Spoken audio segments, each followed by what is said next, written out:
Hello everybody, it's me, Jenny again, and this last weekend I went to the Leaping Hare Convention.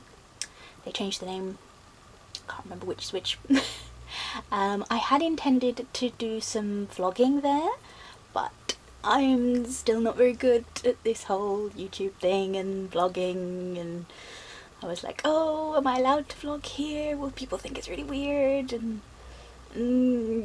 yeah, it just didn't happen. So instead, I thought I would do my very first witchy haul because, you know, there were stalls.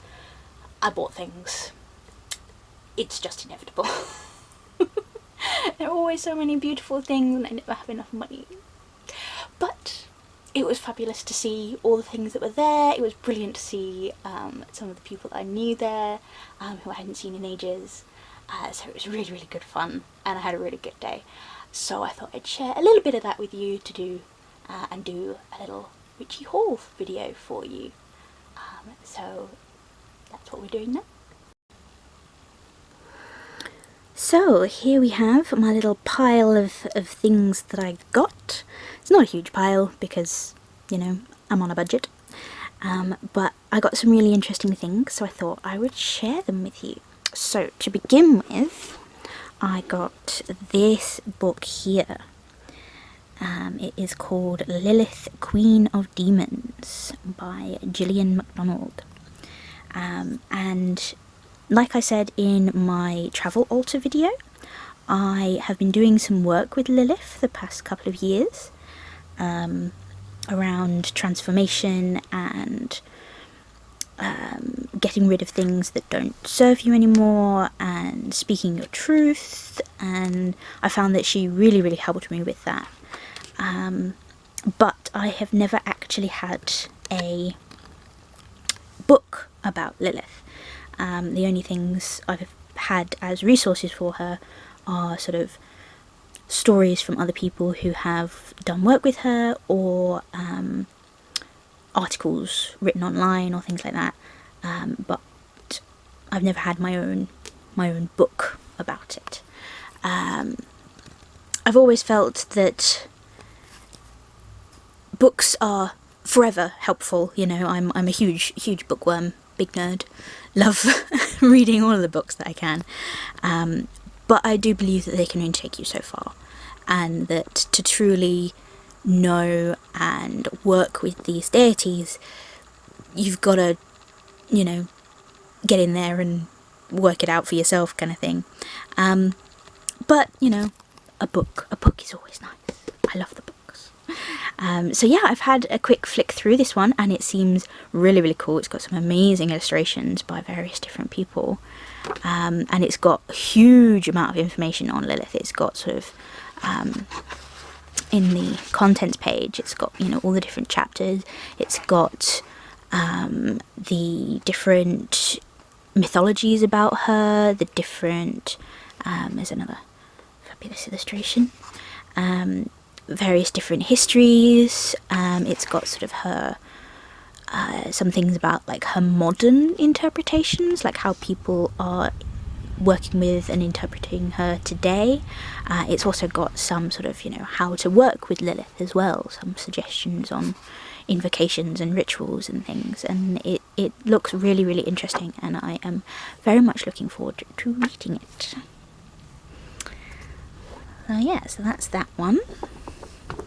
I also got some black horsehair. There was a stall that was giving this away for free. The lady who ran the stall had, you know, visitors' stables and has a horse there and things. So she collected a bunch of the horsehair, and was just giving it away, which was fantastic because I have been looking for some black horsehair for a spell that I want to do for ages now. So yes, finally got some.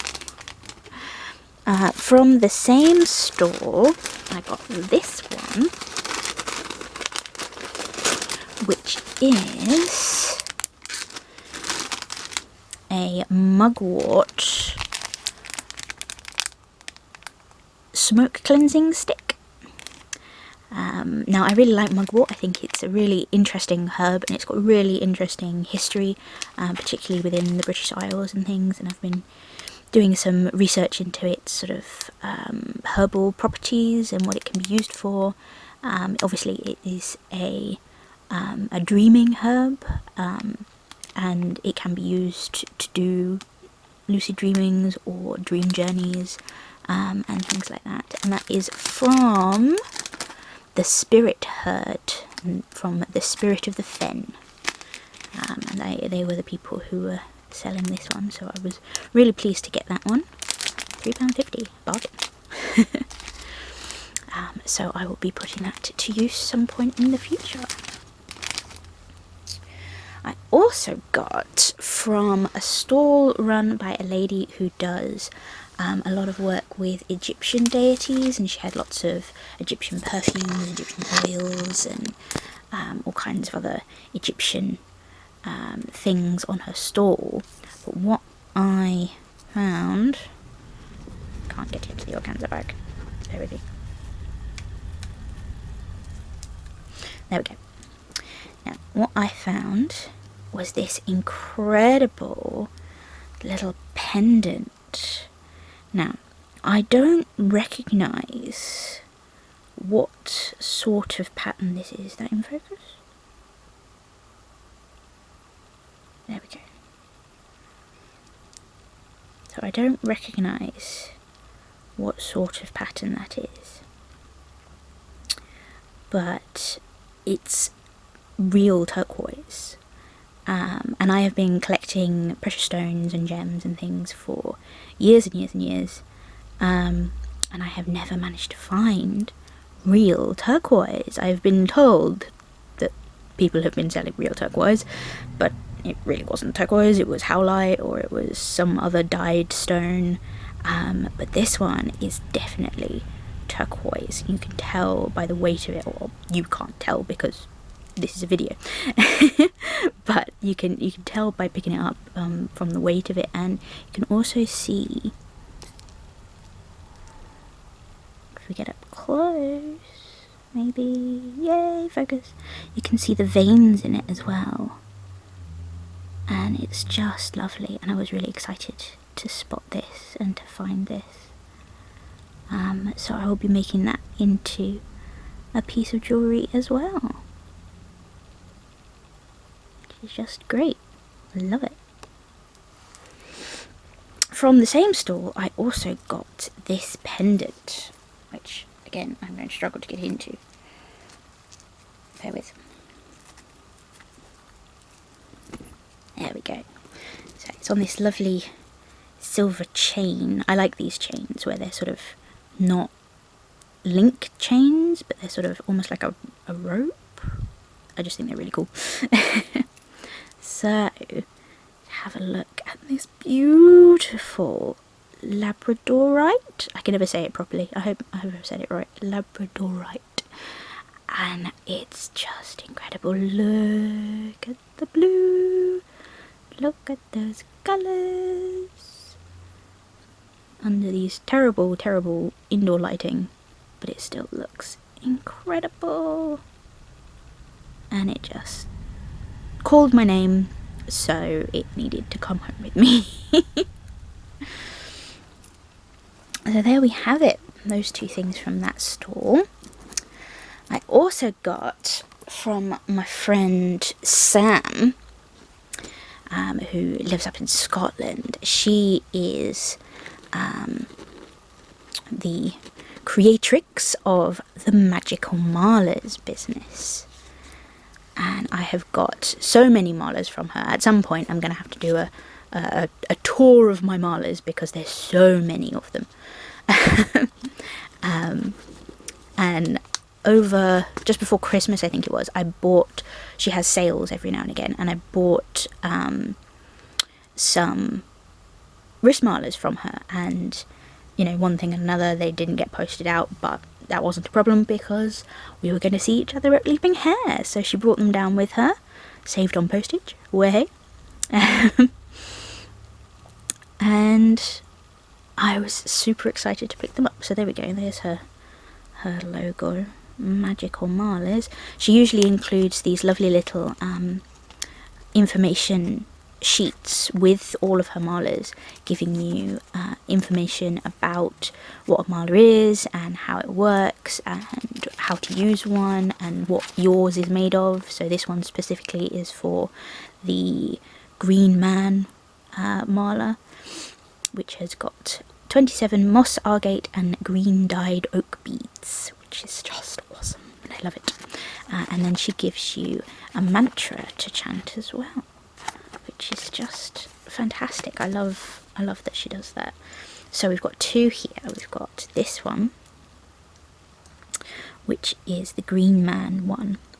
Recently I have realised just how little God energy I have got going on in my practice. I've got so many depictions and devotions and things to various different goddesses and goddess energies, and I always, you know, considered it to be a fairly equal practice, but clearly not. So I have been looking into getting, you know, more depictions of the masculine energy, and I figured this would be a lovely way to start. So as you can see all these beads. These are the moss agate ones, and they're matte. Can you see that? They're gorgeous. And then these are the oak ones, and it's got this really special little Green Man bead as well. Look how cute that is. It's fantastic. I love it. So I'm really looking forward to using that one. And this other one is actually a matching wrist marler, because I have the full length marlers. Full length marlers, they're they're almost like necklaces. You can wear them around your neck, and they're really long, and they have 108 beads. I will go into more detail when I do, you know, an actual video about my marlers.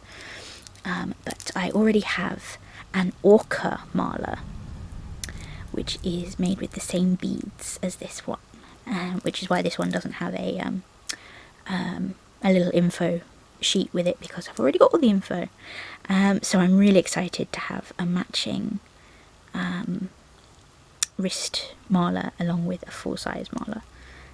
And orca has been a really important energy for me to work with in the past.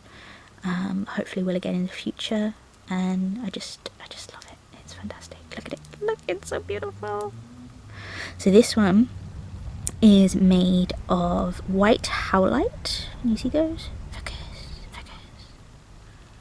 There it goes. So we've got white howlite beads, hematite beads, and I believe these are onyx beads. No, not onyx. Obsidian. That's the one. I always get those two mixed up. Obsidian beads. And it feels really cold, but I kind of love that, because it's got that cold water energy. You know, orcas do tend to live in very cold waters up in the Arctic or in the Antarctic Ocean, and I like to feel that energy with these marlers, and I just love them. Very excited to get to work with those. So the next thing that I have got is from another friend of mine, wonderful Susie, who is responsible for my tattoos. She is an artist, and I'll be showing you a couple of her prints in a minute.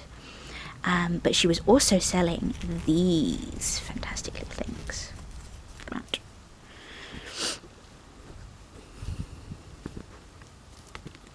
There we go. This gorgeous little birch bowl with what's the word for it? Pyrography?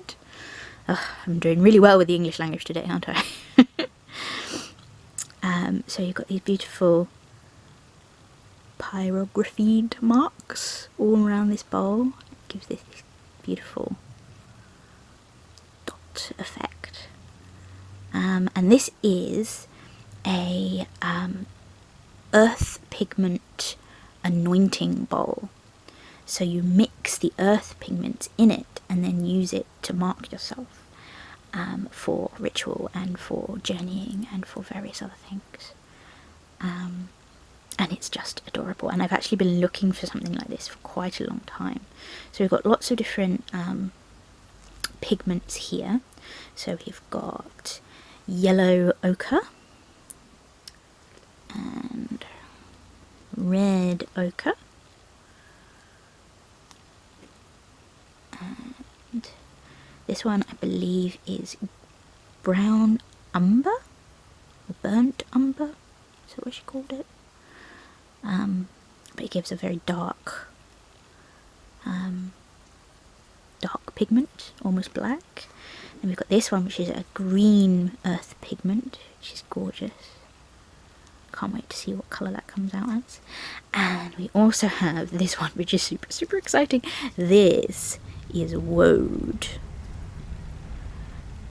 And, you know, I always loved that very evocative image of, you know, ancient Celtic and Pictish warriors going out onto the battlefield, all painted up in woad, and, you know, it's just magical plant that makes this incredible colour. So yeah, so I'm very, very excited to have those. Really pleased to have finally found some of those, and really looking forward to working with them. So I will move on to some of Susies Prints. I've got some of Susie's artwork already. Don't think I've shown it yet. But I just love her artwork. Look at this, look at this. So this first one here is Ceridwen with her cauldron. And you can see all the different parts of her story. If you're not familiar with the Ceridwen story, Ceridwen and Taliesin's story, it's a really great story and I love it. It's one of my favourites. It's from the Mabinogion. And it was one of the first Mabinogion stories that I learnt. And, you know, it's all about this goddess who is creating this brew. But then the brew is, you know, super abridged version, the brew is stolen by somebody who was helping her brew it, and she then transforms into all these different animals to try and catch him, and sort of wreak her vengeance. And it's a brilliant story. I might share a link to the Dave the Bard song, because he did a song all about Ceridwen and Taliesin, and I think it's a really good song and it tells the story pretty well. So yeah, I'm really excited to have this one and find a frame for it and put it up. Oh, love it, love it. Next one is an image of Kerr. Now, Kerr is one of the archetypes, energies that I work with as part of my dedication to Ellen of the Ways. I will do a video explaining Ellen of the Ways and my dedication and all of that at some point in the future, but I just wanted to show you this incredible image. This is one of her. I've got a few images of Kerr that have been done by Susie, and this is one of her more recent ones, and I just love it. It's such an incredible image. And again, I'm really pleased to have this gorgeous print. So excited. And this last one is either, depending on who you talk to, this is either Herne Hunter or Gwynapnut from Glastonbury Tour. And again, I thought this was just the most evocative image. You could see the eyes of the hounds in the background and the thunder and lightning of the wild hunt, and I love it so much. And again, I was hoping to get a little bit more of that masculine energy into my practice again. And this image is just wonderful, and I love it so much, and I can't wait to get a frame for it and put it up with my other things. Very excited. So last but not least, there is always a raffle at the end of Leaping Hare, usually to raise money for the next year, and this is what I won on the raffle. Isn't that cool? It's this really cool little statue, sort of goddess type statue. I don't know if it's supposed to be any goddess in particular. She's got some sort of waves or maybe clouds down there. She's got the triple moon on her breast, and she's got this sort of amazing fire burst sunrise type halo thing going on. So I thought that was just really cool. And what I didn't realise when I picked it up is that it's double-sided. So if you turn it round, you've got this whole different image on the back. So you've got sort of hills and mountains, you've got these two trees, you've got this here, which I thought to start with was like another sun image, but I'm starting to think that maybe it's like a moon. So you've got sort of solar on one side and then lunar on the other. Yeah, I just thought that was so cool. Very pleased with that one. And this here is